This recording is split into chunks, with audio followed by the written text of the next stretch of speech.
Today, we have the great pleasure of having Barret Hedeen here with us. And Barret is an old friend of ACIM Gather. You taught here for how long? It's been a while ago, but Yeah, several years. I was there every week. yeah, So, so got a regular gig with us, and I always so enjoyed it. And Barrett's a pretty fascinating guy. I'm not going to go into a whole lot about him, but you can go, you can look him up. He's on the internet. But Barret has written a book. One thing that is really cool and interesting about Barret for me is that he has a I don't even know how it is. It seems to me that what you have, and I may be completely wrong. It seems to me that what you have is like you have a connection to the script mm, in a way that you can see into things that have already occurred in the script and how it's affected people, affected their current uh, life here, their current incarnation, and you can help them work that out. Is that kind of what you do, or? yeah, that's a great description. I hadn't ever heard it said quite like that, but I really like it. I think you're spot on, Lynn. And yeah, so basically, my day job is an energy healer, past life intuitive, coming from a Course in Miracles perspective, where I've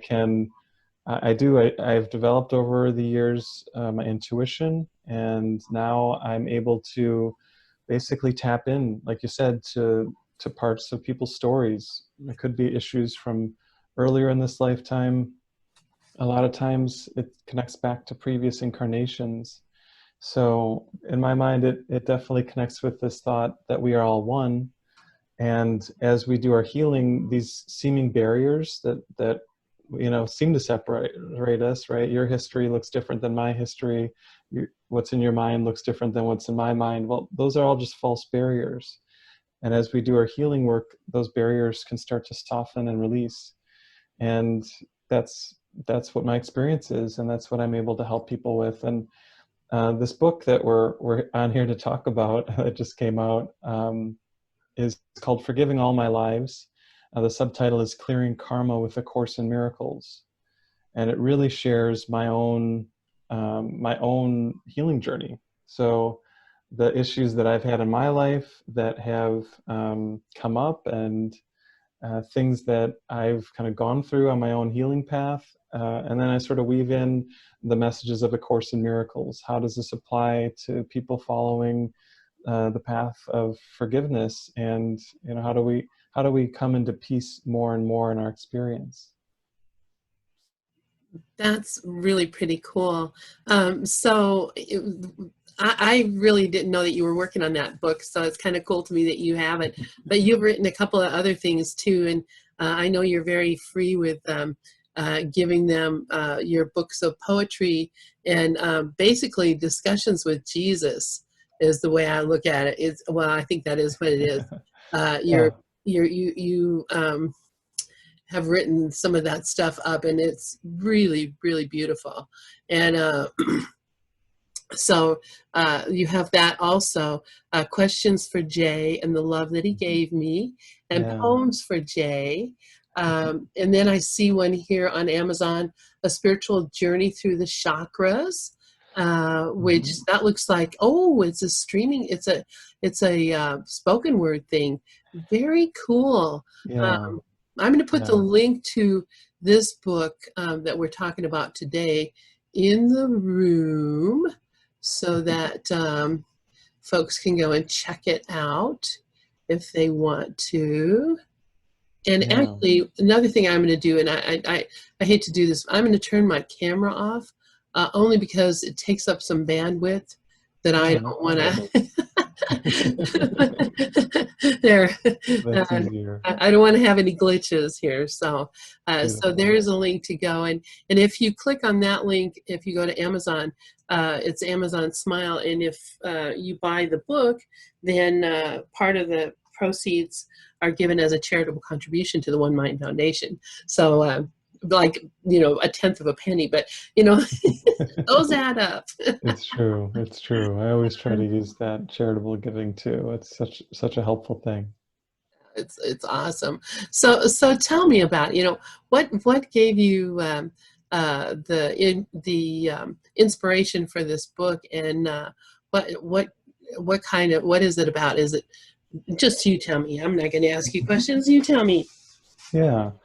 Yeah, so I started writing this book a few years ago, and I just really had the feeling that it was time to share my experience, time to share what I've been through. And so I started basically, again, writing down these healing experiences I've had.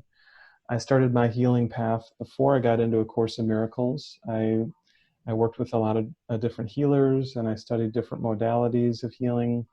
I was a massage therapist for a period of time. And so all of these things basically helped me step into just different healing circles, places where the focus was on undoing your fear, undoing the issues within. And they didn't really have the non-dualistic framework that the Course gives us, but the goal was really nice. It was to help us get in touch with the pain points within and witness them with love and kindness so that they can release. And in my mind, that's really at the heart of what the Course is teaching us too. So what happened for me is, in the beginning, I started to just heal issues in my life, right? I started to heal, things that were challenging in my childhood, or were problems or challenges in my life at the time, in my 20s. And fairly soon, doing this work, I had this experience where I knew something was coming up to clear, and it was this very strong feeling of guilt. And as I stayed with it and went into what was coming up, I knew that I was having this experience of the guilt over having killed someone. Now, it didn't really make sense because I never killed anyone, right? In this lifetime, I've never done that. So the only thing that I could understand that really fit was that I was tuning into a previous lifetime of mine. And what I found is that the healing work through that issue was really the same dynamic of healing an issue from my childhood. I went into the memory, I brought it forward into the light and love, and I felt it as fully as I could, and then I allowed it to undo. And so I really felt a whole lot better after this cloud of guilt over having killed. I was a soldier on a battlefield, so I was just kind of doing what I was supposed to do, right, in that role in that lifetime. But anytime we commit any act of violence or speak words of hurtfulness intentionally, our soul is burdened with it. We carry it forward. The word Jesus uses in the Course is this strengthens our unconscious guilt, our attachment to the ego. In the context of past lives, we can use the term karma, that this karma is any sort of past issue that we have not yet fully resolved. And so we're still carrying it forward within us. And again, as that shifted in me, all of a sudden I just felt lighter. I felt happier. I felt more free. I knew that something real and important had shifted in me. And that was the beginning of what would go on to be many dozens, probably maybe around 100 or more past life experiences I've had personally for myself in the last, say, 15 or 20 years. So as time went on, I started to do energy healing work. I did start to have experiences where I could tune into other people's past lives too. And that has gone from a fairly minor piece in the beginning of the work that I do to a pretty solid amount of the healing work that I do brings that as an idea in. I always say it's not to make that past life experience important. It's not to make it a big deal. It's really just to let go of whatever conscious or unconscious inner hiding of the trauma that we have inside of us, so that can come into resolution and healing. So it's been quite a journey, but I'm really feeling grateful, and I'm really feeling excited that I'm able to share this story of my life in this book with people. Is there something, as you were speaking, I was thinking, I had been talking with the group earlier this morning about like my granddaughter who is 19. She's just had a baby just last week, and her boyfriend, the baby's father, was killed in a car accident in February. So Mm-hmm. she's like, she already has like a really tragic life here going on. But when she was first born, and when she was a little baby, you could play certain kinds of music and she would just burst into tears like she was being, like her heart was broken. She from just an infant, like 2 or 3 weeks old, she the look on her face that you could experience that she was experiencing some great emotion. And when Yeah. she was older, like even like 2 or 3 years old, if she, I mean, she was always very, very sensitive to stuff. And when she was like 2 or 3 years old, if I would be cooking in the kitchen and I would pull out a knife to cut up vegetables, she would start screaming, "Don't knife me! Don't knife me!" Or "Don't stab me!" Or, yeah, I mean, that happened many times. And I'm Wow. thinking, did she just come from a really horribly tragic life into our world? And Yeah. how, and she's had this whole life of just sadness and tragedy that follows her. And is there something like this, maybe the things that you've written in this book that could help her see how to know and to heal herself from these things? Or is there some way something I can do? Yeah, it's possible that the things in the book would be helpful. First off, I just want to say congratulations on the new granddaughter. That's beautiful. Thank Um, you. but I just want to acknowledge all that you're sharing. Yeah, I totally agree. I totally believe that she has had some pretty traumatic past lives. Whether it was the last one she came from, it could well have been, since this was so present, such a big issue for her, or a very recent one that again still is very fresh within, basically within the soul, within the mind. I talk in the book about how every time we go through a trauma, we carry it forward with us until we're able to witness it and allow it to shift. And some of these issues we've been carrying around lifetime after lifetime after lifetime. Um, this moment is the only moment that any of it can ever heal. So regardless of it's an issue from 10 minutes ago, 10 years ago, 10 lifetimes ago, this present moment is where healing happens. So, in the work that I do, and either whether it's just with myself or whether it's with someone else, we bring all of it into this present moment. And in fact, that's the only moment it ever can be anyway. As we learn in A Course in Miracles, like, time isn't real, right? There is no real future. There is no real past. These are just ideas. These are just ways that we experience this life that we seem to live. In truth, everything, past, present, future, is occurring right now within the mind. And this is also why we can understand that healing issues from the past can really heal now, because in truth, they're not separate. They're not apart. They're actually right here.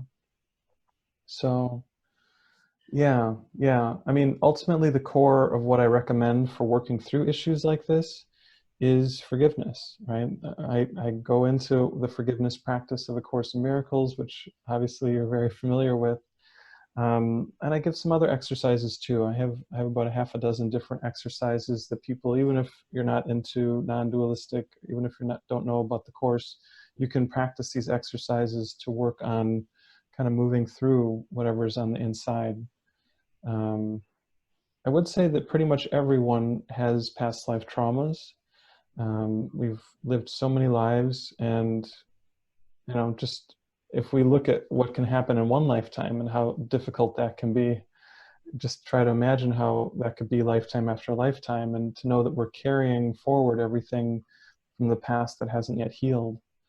It's kind of intense when you think about it. And in fact, this is why a lot of people I talk to who are into spirituality or even the Course, when I tell them I do past life healing, they almost like run away from me because they're like, "Oh, this lifetime's hard enough. I don't want to have to deal with any others."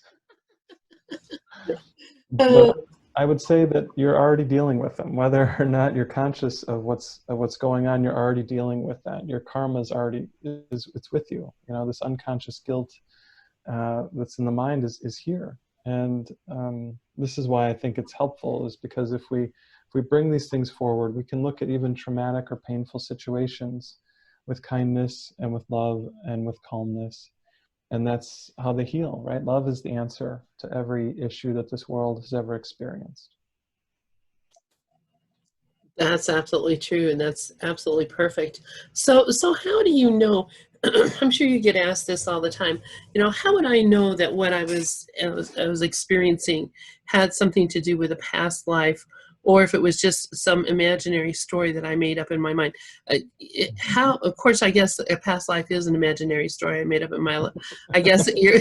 I'm answering my own question, but you know, how would I know? You know, because I know people come into this world, and I've noticed, you know, I have 3 children and several grandchildren, and I notice each and every one of them seem to come in with something that is, uh, you know, that nobody in the family had. Nobody, that there's no, you know, inherited, Mm-hmm. you know, this kind of personality or that whatever, and you know, I've always thought, well, that's something that they brought with them from, you know, Totally. they because without our influence, they were that they did that thing. But how do you know? I guess the question that I'm asking. Yeah, I think in the beginning, for most people, it is soft or subtle. It's like little nudges, little hunches that you get, and it's easy to doubt those. It's easy to discount those.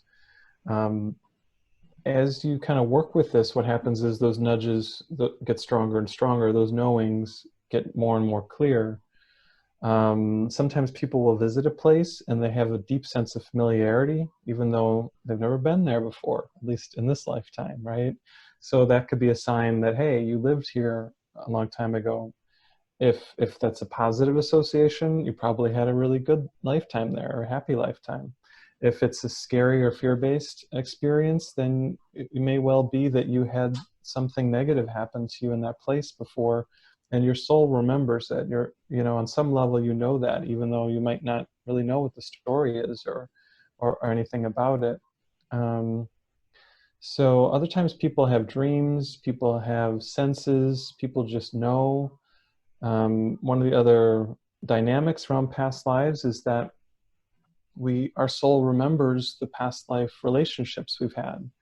We remember the positive loving connections we've had with friends and family, and we remember the antagonistic relationships we've had with people too. So I think we've all had this experience where we meet someone for the first time and we either instantly love them or we really instantly dislike them.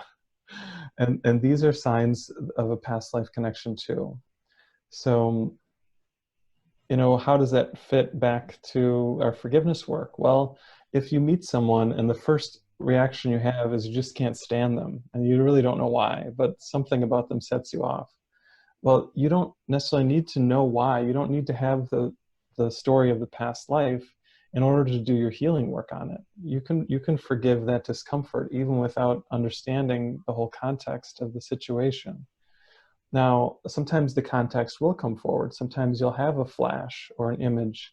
For me, I sometimes get movies in my mind. I sometimes just get feelings. I sometimes have just a very deep knowing. These are all different ways that past life experiences can come through. Um, so yeah, again, in the beginning, there's usually not a lot of confidence inside of us when we have these experiences. But as time goes on, that confidence can get stronger. Very interesting. That is something that I was interested in when I was younger, when I was first coming up in studying, actually studying witchcraft with a couple of ladies who, sisters who lived in my town, and for some reason they, you know, picked me up and thought, you know, I make a good witch or something. But but they were absolutely convinced that I was Edgar Casey. Oh. They had, that was the first thing that they were telling me, and I had no idea who that guy was, and had no idea anything about him at all. And I did read about him. I did not have any sort of connection. I didn't feel, and still don't, but I've had other people tell me that too, Hmm. that they thought I was Edgar Casey. Um, so, but I believe that there's probably others that are Edgar Casey too, which also makes me think about a question that I'm sure you get a lot, and I don't want to make this about past lives, but No, just this is in great. general, how there could be more than one person who has the experience of having been such and such a person in their past life.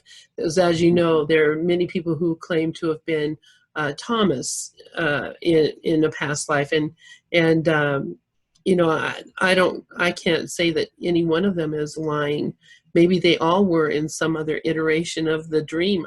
I don't know, or maybe, you know, maybe we just are knowing our shared experience, and we all have that memory. I don't know. What do you think about that, or do you have any thoughts about that?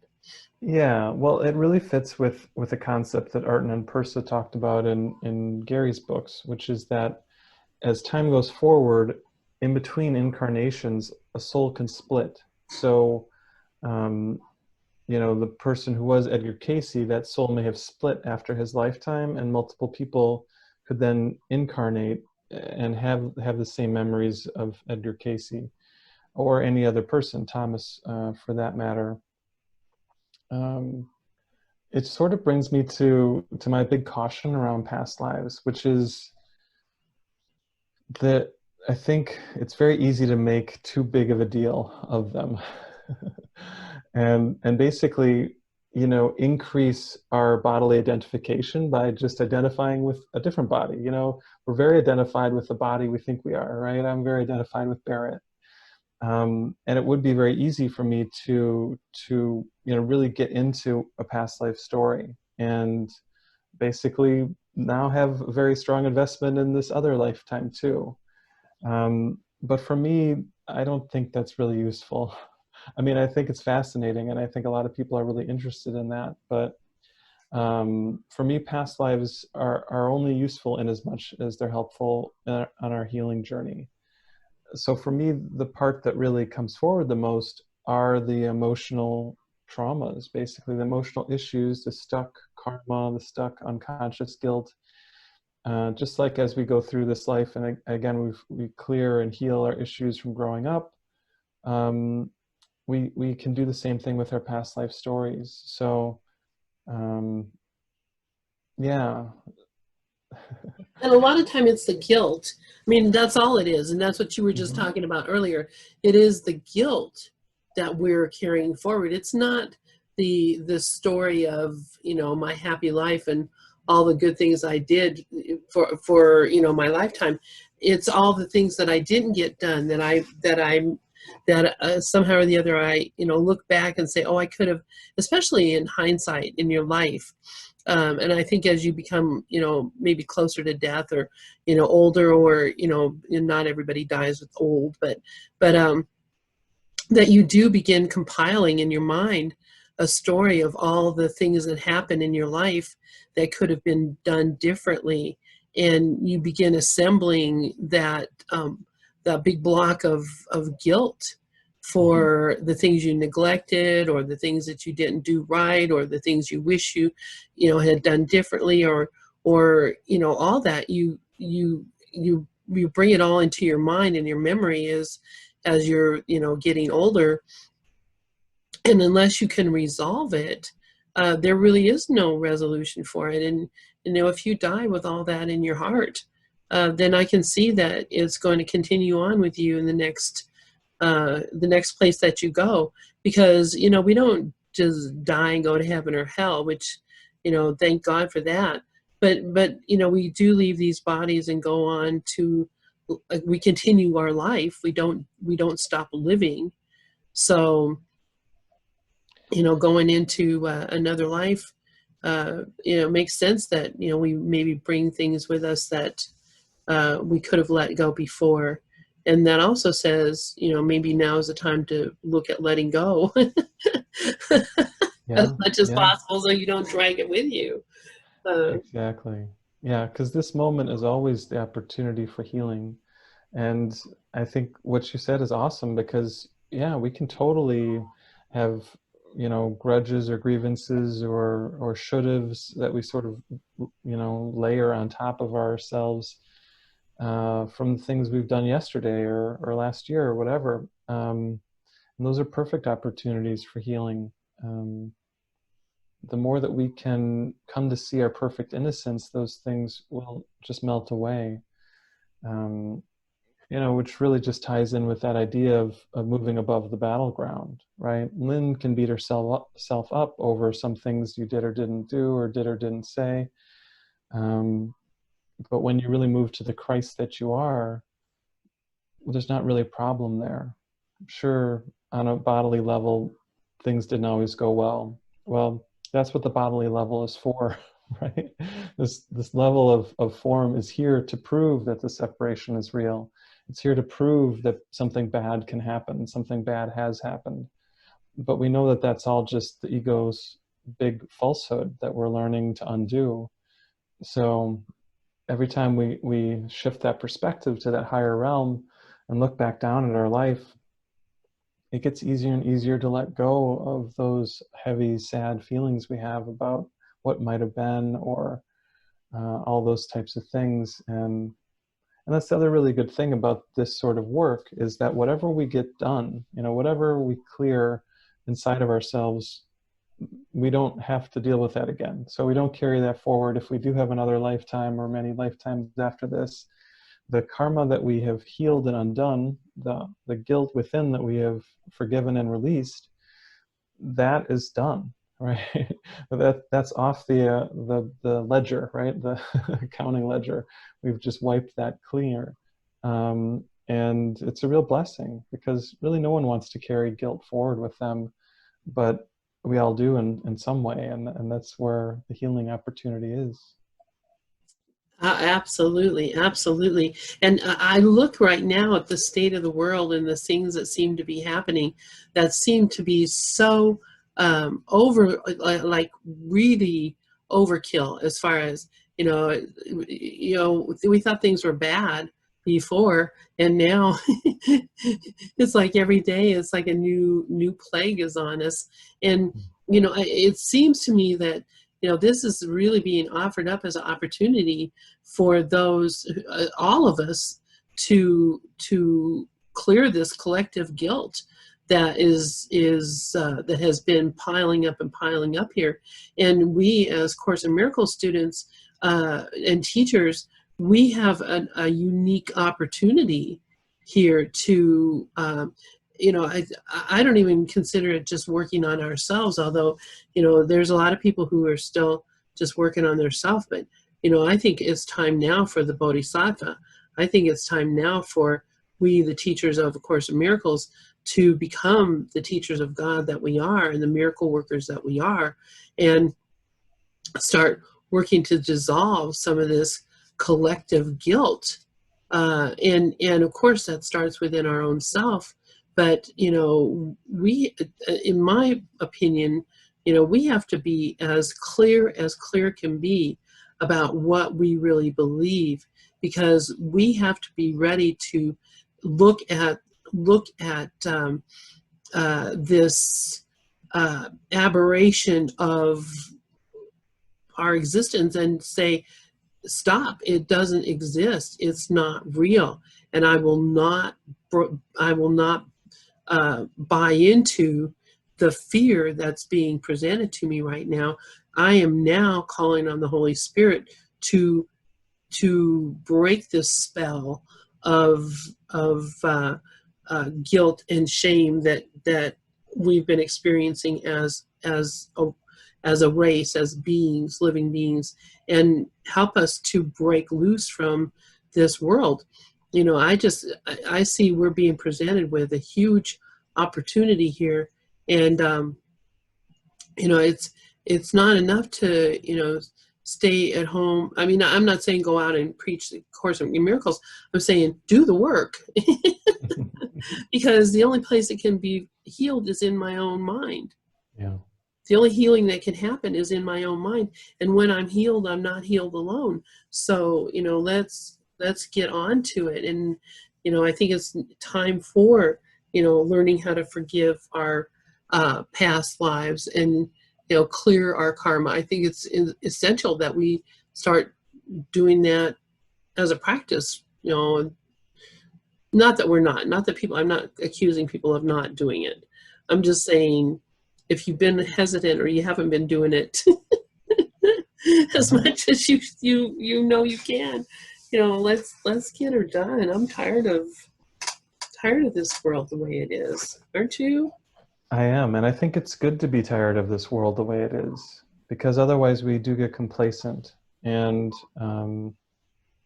we need the desire to wake up, to be the desire that we listen to. Of course, we have the desire for fear too. We all have those two parts of the mind that we're choosing between. But yeah, I agree. And I think that every so often on our path, we reach these choice points, and we get these opportunities to really deepen our commitment to the path. And so I hear that in you, Lynn. I hear you making that deeper choice right here, right now. And I think it's a beautiful clarion call for everyone else who's ready to go deeper as well. Because we all see the ways that we have partially committed to doing the work, right? I mean, obviously, both of us are on a worldly level, we're fairly committed to practicing the Course and teaching it and sharing the message with those who want to hear it. But we can see the ways that we also kind of hang back, and I think these are opportunities. They're really beautiful to go further, to go deeper, to go really all the way. It's funny, I have a few people in my circles that I can tell are really dedicated. They're really wanting that experience of enlightenment, wanting to go all the way to our waking up. And I have this saying that comes to mind every so often for me, which is all the way. Like all the way. I want to go all the way. I'm in. I'm 100% in. And I can still feel the fear in me, even as I say that. I know I'm not there yet. I'm not done with the path. But that dedication is really helpful. It's really important. And I feel that dedication in you too, Lynn, that all the way dedication. Yeah, I get that with you as well. And it is the way that, I see it. Really, it's an every day, every moment, moment by moment by moment by moment choice that has to be made. You can't just say, I'll never do that again. I'll never, or I'll always do this, or, you don't know what you will never do or what you will always do. You don't know. What you could say is, right now, I'm not doing it. Mm-hmm. And every choice, every time I have a choice of right now, I can look at a brother and see their guilt, or I can look at a brother and see they are the Christ and they are innocent. And I have that opportunity right now, every moment, every moment, every moment. And what what happens is, we do tend to go off in I go off in a dream world, and it's absolutely a dream world. It's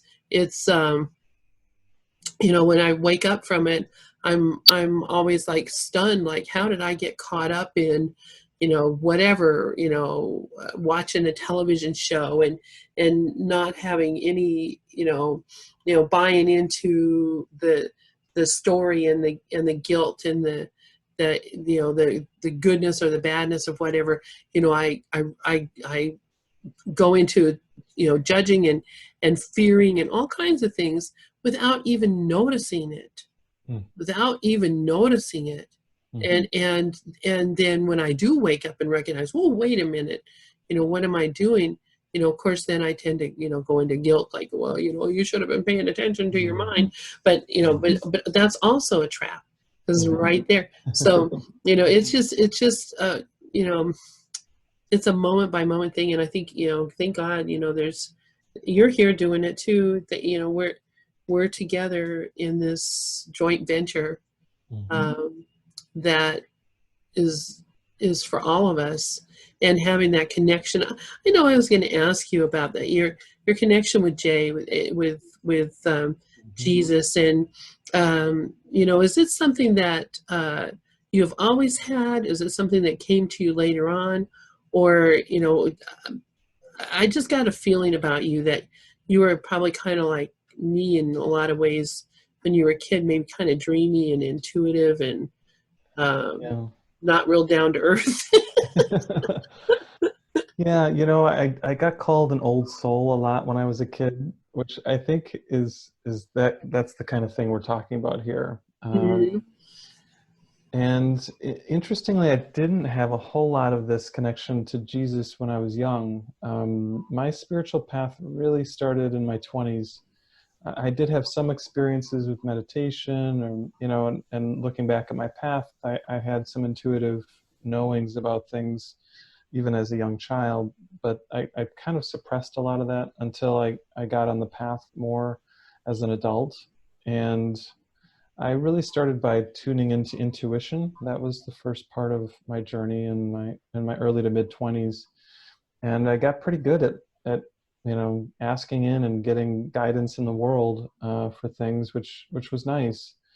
Um, and then when A Course in Miracles came into my life and I really started to get what it was saying, then I realized that this whole time it was Holy Spirit and it was Jesus. And to me, those two are really basically reflections of each other.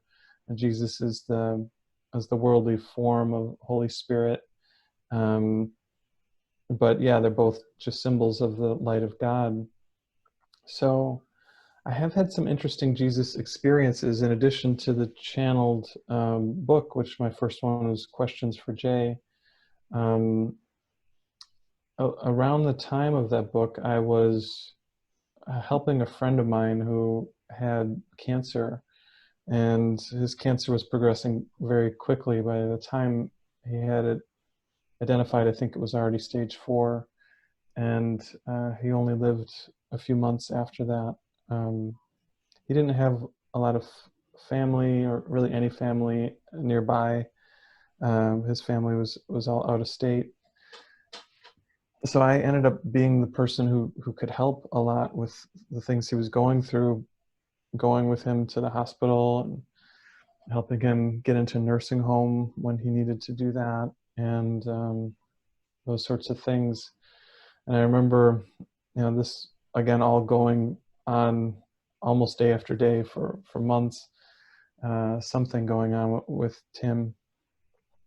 After one really tough day of being at the hospital for most of the day, I'd gotten home and I was just exhausted. It was just so exhausting. I'd already started studying the course maybe a year or so before that. And so I had forgiveness. I was working with it as best I could. Um, but I felt, just worn out that day from all of it.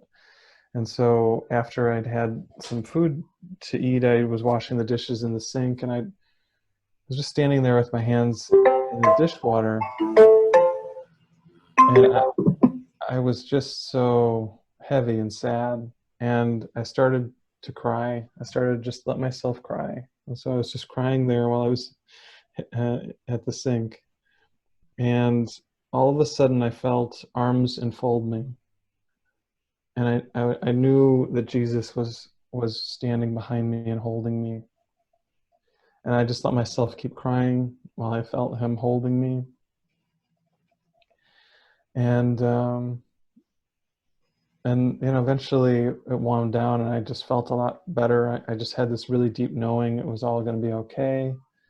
Um, but that was a really beautiful example of Jesus showing up for me and helping me in that time of need. Wow, that's beautiful. That is amazing. And when you were just talking about that, I was remembering Joe Wolf talking about when he was a little baby in the orphanage and the hand reaching down and holding him, and or Yeah. you know, and you remember Joe, he just That, Yeah. and I've had a similar type of situation of feeling like a hand on my heart Mhm. that just filled me with warmth and joy. And I just, we can have physical touch. And I don't know if you're a real big are really into the manual for teachers. um, Sure. but I mean, of course you are. Everybody's in the manual for teachers. But really, a lot of the experience that you talk about, and a lot of the experience that we're discussing here, Jesus actually talks about it in the manual for teachers. Mhm. And the idea of you know when people who are Course in Miracles students, and they say, well, there's no such thing as reincarnation and all that kind of stuff. And if you read the manual for teachers, Jesus is very explicit in the types of things that those who have passed over do and will do for us. And they can appear to us in physical form. They can appear to us by touch. They can appear to us in a dream, in our mind, but they do communicate with us. And so, the idea of Jesus putting his hand on my heart, or holding me, or wrapping his arms around you, seems so very clear and real to me. I have no um, nothing but joy for you, and really, that's such a beautiful thing. And you could hold on to that your whole life. How quickly after that, I'm going to ask you though, did Yeah. your ego tell you that was imaginary? I didn't really have that experience. I knew so deep. Good. My ego couldn't even try to take that away from I had me. to take it away from you. Yeah. Yeah. 'Cause Yeah. I've had things like that especially when I was a kid, that that it wasn't so much my ego as it was just the fear of if I mentioned something to an adult that I had an experience, I would get beaten, or Mhm. Mhm. or be into some kind of trouble. So Yeah. Yeah. so I had a similar experience with that as a child too, where I knew something before anyone else did, and I said it, and it was clear to me I was not supposed to know this. I wasn't supposed to talk about it, and so I think that for me led to a lot of the shutdown of intuition, a shutdown of this inner connection, until again my 20s, when I started to explore it again. So I think a lot of people have that experience where they're not supported, they're dismissed, they're told to stop making things up or whatever they say.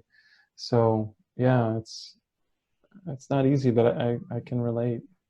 yeah, I had an overactive imagination, was what what they all said. The teachers at school, oh, she has the most amazing imagination.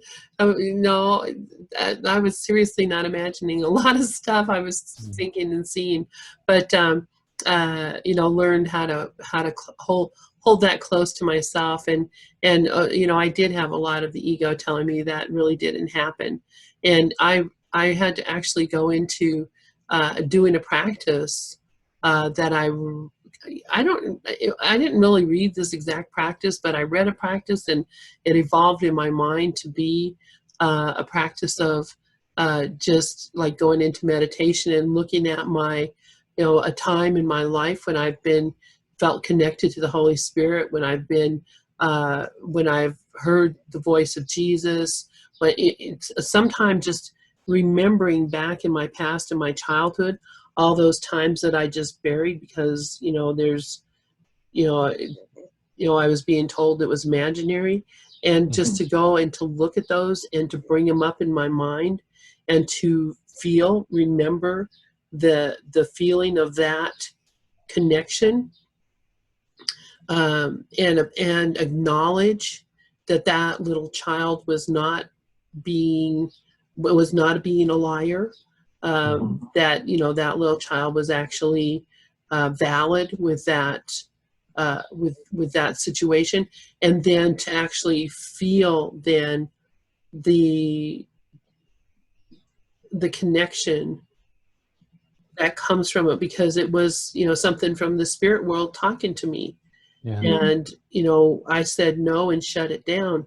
And, to come to a place where I can say yes, and I'm open, and I want to know what you want to say to me, and I love you and I'm grateful. That has been a complete shift for me. But it wasn't until I started looking at those things and recognizing them that I decided, oh, um, I've been shutting myself down all this time, and Hmm. shutting down the voice of my heart this whole time. And Yeah. you know, glad to find that you have listened to yours and heard yours. Yeah, and I think that's part of what comes through in the book too, is that it's a journey. In the beginning, I wasn't open to a lot of this stuff. I had some friends in high school who were into the chakras and things like this, and I basically kind of laughed because I didn't even know what any of it was. It all sounded weird to me. So it wasn't until I was older that I started to really understand this. Now, I have that chakra meditation CD that you mentioned, and I lead classes on the chakras and all of this stuff. And yeah, so it's true. We can come a long way as we do this work. And for me, the whole point of all of it, though, is to come into happiness. All of these things, past lives, chakras, these experiences with spirit, if, at the core, they're really about helping us to come into our truth. And the way that that happens is that we bring these shadow pieces forward. We witness the shadow, we witness the fear, the upset with love and kindness, and then we help it to let go. And my book is full of examples of where I've done this on myself, where I've had some challenge, some issue, and then the inner shift comes, and then the result is more peace and more happiness. So I guess if anyone is just listening that kind of needs to hear this message, it's to just stick with it, that this path requires a lot of passes. We need to stick with it. We need to move through piece after piece of whatever's inside of us so that we can come back into our truth. And it's a journey. So there's nothing wrong with that. It's just how it is. And know, that none of us are alone as we do this journey either, that we're always here together. Exactly. I'm just reposting the links to your book in the room. So if people want to go and pick that up, they can do that. And it's Forgiving All My Lives, Clearing Karma with A Course in Miracles. And I think it's just real interesting, of course, because a lot of people who teach A Course in Miracles say there's no such thing as karma. Karma has no, but you know, it's because Jesus doesn't say it specifically. He does allude to it in many, many, many places in the Course. Not that you're being punished for the things you did in the past, but that you carry your guilt with you as Hmm. you move forward. Yeah. And that's maybe helpful too, to just be really clear what I mean when I say karma, because as you mentioned, Lynn, the sort of uh, biggest understanding of that word is that I did something bad in the past and now I'm being punished in the present because of what I've done. And I don't think that's what karma really is.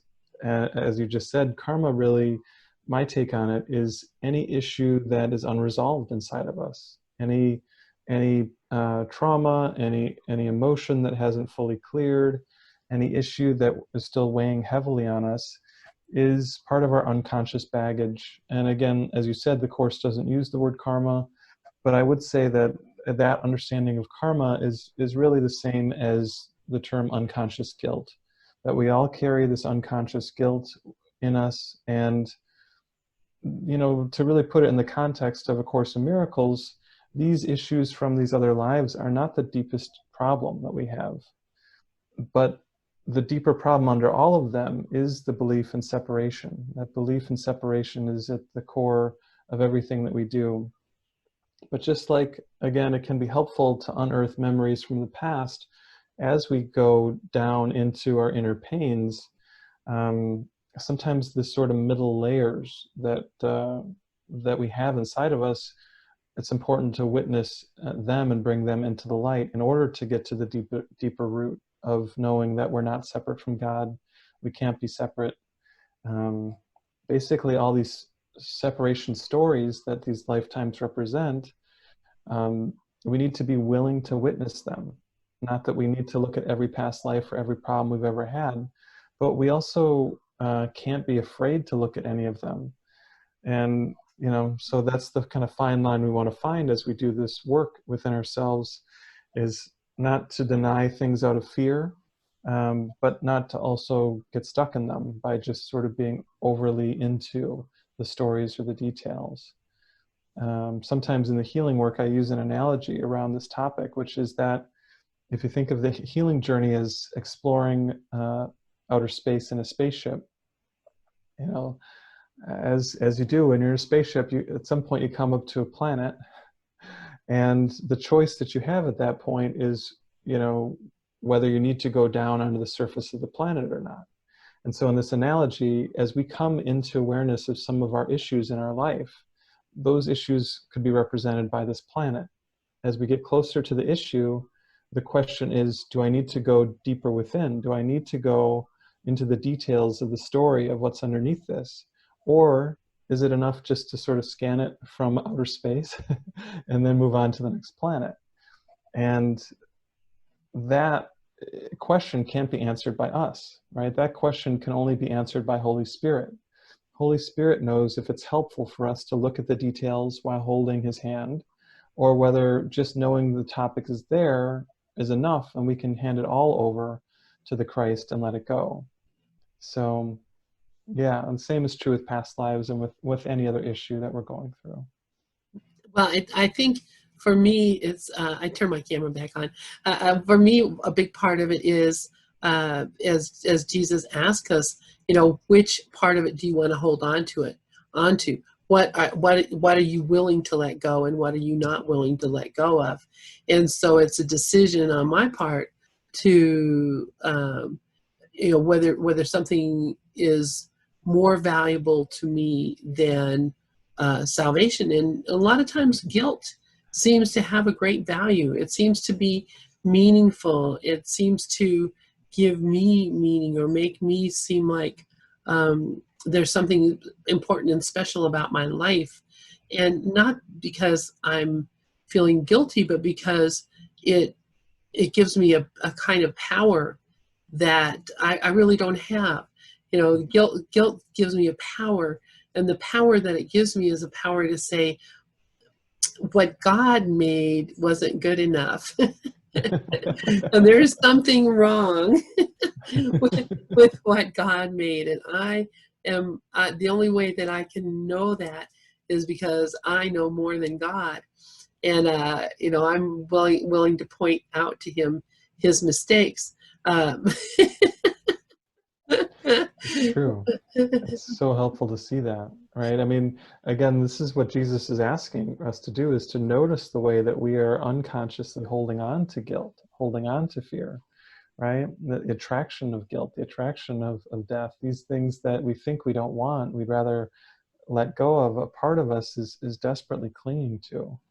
And I think it's so helpful to acknowledge that and to really bear witness to the part of us that doesn't want to wake up, the part of us that wants to stay asleep and keeps hitting the snooze button. Don't make me get out of bed yet. Hitting the snooze button, saying, sitting in the Matrix at the restaurant eating the steak, saying, I know this isn't a real steak, but it sure does taste good. And it's better to be in the Matrix than it is to be in the real world. I mean, that's really how we see it. And until we can give up that steak and say, no, this is not more important to me than, truth, and whatever it is that we're holding on to, my children, my job, my, whatever it is that I think is so important, I need to stay here and make sure it's okay. All that's doing is saying, I don't trust you, God. You're not capable of doing a very good job here, so I better stay here and take care of things. But anyway, yeah, it's letting go of the guilt. And I'm so happy, Barret, I'm so happy to be in contact with you. So grateful that you agreed to come here for this interview. For those who are listening, the book is called Forgiving All My Lives, Clearing Karma with A Course in Miracles, and it's by Barret Hedeen, and that's Hedeen, and it's on Amazon. So you can go to Amazon and look it up and buy it on Kindle or in hard copy as well, or paperback. And I'm looking forward to reading your book, Barret. Thank you so much for being here with us today. Yeah, this has been really great seeing you again, Lynn, and I'm just giving you great big hugs, and I look forward to the next time I get to do that in person and give you one. But this is a good feeling too, just to join with you and to share this heart space together. It is. It's wonderful. Thank you so much, Barret Hedeen. I love you, brother. And I'm going to call this a wrap and hit the record. Let's see, where's record? Stop recording.